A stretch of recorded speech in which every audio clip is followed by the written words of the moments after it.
Ryan Reynolds is one of the biggest and most well-known celebrities in the world. His newest Deadpool movie broke all sorts of records at the box office, and is expected to make well over $1 billion. His charm, good looks, and quippy humor have made Reynolds one of the most beloved Hollywood actors of his generation, and his net worth currently sits at over $350 million. But his acting career isn't the real reason he's so rich. It's actually because of this. A small production company called Maximum Effort, co-founded by Reynolds in 2018. It's a company you probably haven't heard of, but it's the main contributor to Ryan's meteoric rise over the past few years. His successful business ventures like Aviation Gin and Mint Mobile, the continued dominance of his movies at the box office, even the rise of a small grassroots football club. It's all thanks to Maximum Effort. But how? Well, let's talk about it. While Ryan Reynolds' success is mainly due to his own personality and business acumen, he's still a very polarizing figure. Either you love him for his passion, humor, and authenticity, or you despise him for being annoying and insufferable. But before he amassed over 50 million followers on Instagram, 4 million on YouTube, and a net worth of almost $400 million, Ryan Reynolds almost became another failed actor spit out by the Hollywood machine. While Ryan had some minor roles in movies and TV shows as a teenager, his breakout role came in 1998 in the sitcom Two Guys and a Girl. Reynolds' charm and comedic timing made him a big hit on the show, but the success came with some downsides. Ryan was typecasted in roles for rom-coms and comedy movies, and gained notoriety for being another one of Hollywood's pretty boys. He was even named the sexiest man alive in 2010. But this wasn't the attention that Reynolds was looking for. He wanted to be recognized as a versatile actor, capable of playing any character in any genre. But the few times he did branch out to do other roles, the movies would get torched by negative reviews and flop at the box office. Appearances in bombs like Blade Trinity, The Nines, and Amityville Horror made it clear to Ryan and Hollywood producers that if Reynolds was anything but a male heartthrob, then audiences wouldn't watch. And after two huge box office flops in The Proposal and Green Lantern, it looked like Ryan's career as a movie star was slowly dying. But there was one role that Reynolds seemed perfect for, and it wasn't for a rom-com. In 2009, 20th Century Fox released X-Men Origins Wolverine, a prequel story to their biggest superhero character, Hugh Jackman's Wolverine. Now, this movie isn't very good. The action scenes are cheesy, and the story doesn't really make sense. Personally, I love this movie for what it is, which is a whole lot of fun, even if it is stupid. But both the critics and the general audience did not seem to like it.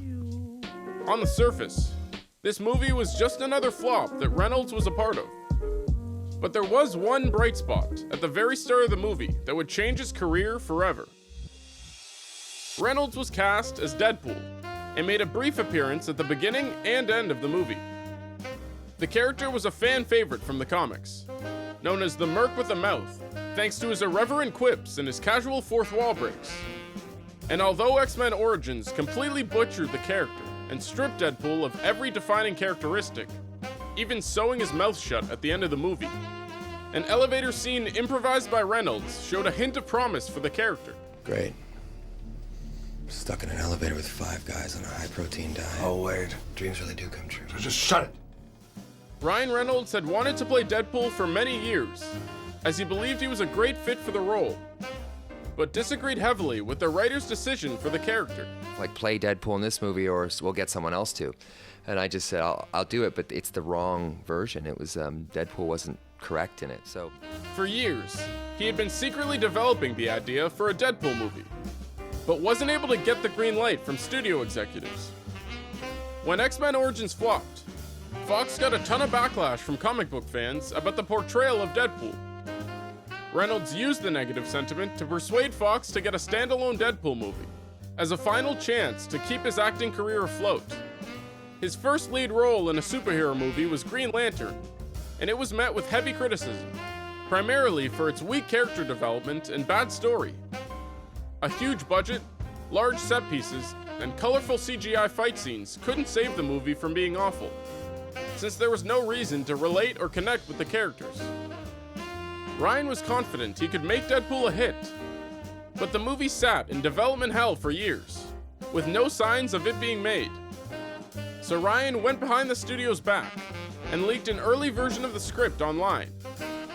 Eventually, the hype and noise surrounding the leak forced the studio to approve a screen test of the film. But once the test footage was filmed and submitted to the executives, there was radio silence yet again, and Reynolds hit another wall, so he took matters into his own hands again and leaked the test footage on YouTube, hoping that the fans would rally behind it and force Fox to roll over. Under 2 years ago, it leaked accidentally onto the internet. But I'm 70% sure it wasn't me. Okay, perfect. All right, So- good. That's good. That's good odds. That's good odds. And it worked. The video went viral almost immediately, and Reynolds finally got the go-ahead to begin production.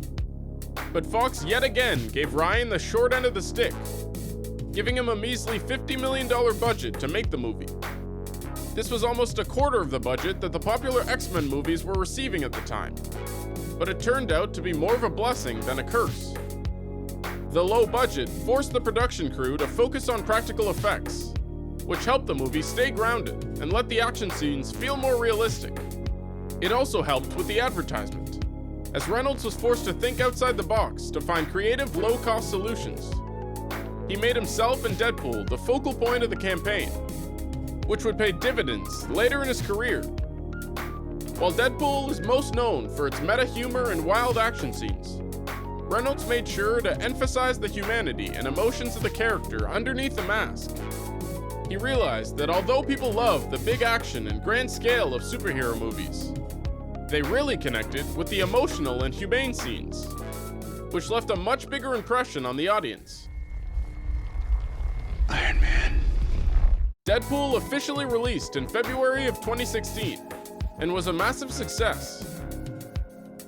It made almost $800 million and became the highest grossing R-rated film of all time.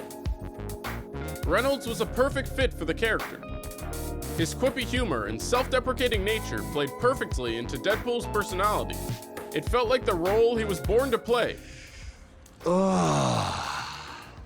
I'm touching myself tonight.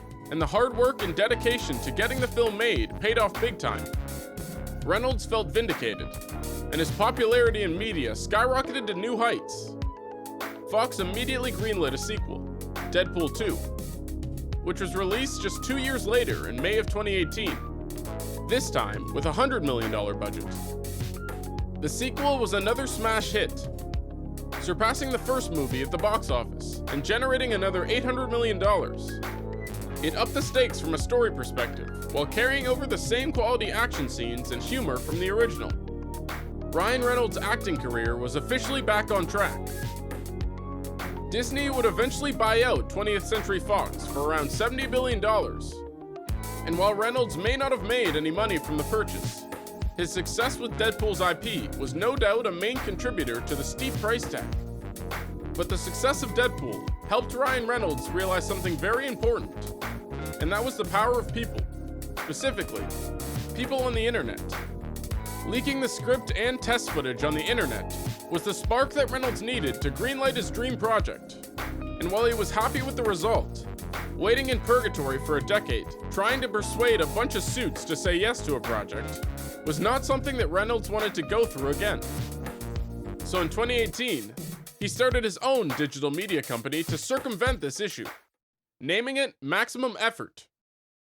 Ryan Reynolds created his own YouTube channel back in 2015 to promote the first Deadpool movie, uploading his first video in costume, berating children on Halloween.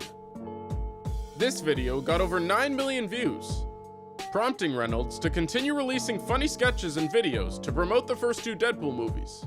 In Montreal. You know, it's the only place where you know you're getting the freshest STDs. He used this experience in online marketing to successfully expand into different projects, and used Maximum Effort as his own personal advertisement agency. Ryan began branching his network outside of just acting, acquiring a stake in alcoholic beverage maker Aviation Gin. Ryan used his media company to film funny ads and sketches for both TV and his own YouTube channel, sporting the same humor he was known for in Deadpool. Aviation American Gin. It tastes like God cried in your mouth. Creating this content through his own company meant he could pump out videos quickly about relevant and ongoing topics at the time. His style is similar to South Park's methodology, where they keep the animation fairly low quality, but the time they save on animating lets them keep up with relevant topics and trends to joke about. This form of advertising proved to be very effective. It felt like a more direct line of communication between Ryan and the audience, which let him come across more personable and authentic. His failures in his acting career allowed him to understand what people connected to and resonated with, and what they didn't. And he used this knowledge to perfect his own unique style of marketing. In 2020, Aviation Gin would sell for a whopping $600 million, with Reynolds netting well over $100 million from the acquisition. He'd do the same with another business venture in Mint Mobile, frontlining the marketing strategy, and eventually selling the company to T-Mobile for $1.4 billion. His success in Hollywood continued as well, becoming one of the highest paid actors in the world and featuring in many big movies, especially on Netflix. He even managed to fuse his business and film experience together. Ryan Reynolds and fellow acting star Rob McElhenney purchased a failing grassroots football club known as Wrexham in Wales and created a documentary series following the team throughout their season. Since their acquisition, Wrexham has climbed 3 divisions from a non-televised league to the 3rd tier of English football known as League One.